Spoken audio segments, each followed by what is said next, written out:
педагогикалык институту, анан кийин Ош мамлекеттик университети деген түшүнүк мен үчүн абдан ыйык. Мен керек болсо өзүмдүн баягында эң жакын баягындай альма матер деп коет. Ошол жерден билим алганбыз.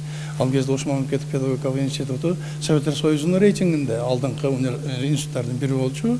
3-чү категориядагы педагогикалык институт деген наамды алган. Эми Советтер Союзунда билим берүү системасы такыр башкача болчу ал кезде. Ош мамлекеттик университети өзүнүн жолун таап кетти да.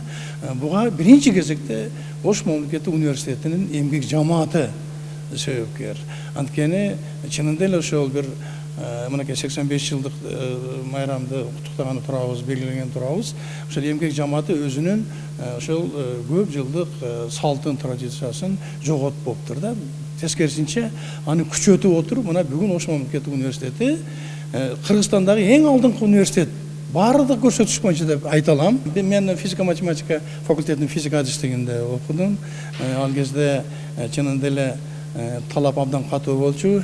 Биринчи кезекте мен кыргызча мектепти бүтүп келип, анан мени орус группасына жазып коюшуптур.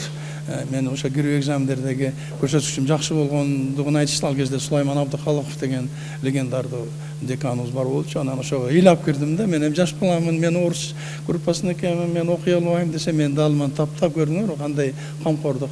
Балам, биз сени сыртыңан изилдеп көрдүк. Сен азыртан баштап орус тилине көп көңүл бур, англис тилин оку. Мен өзүм карап турам деп.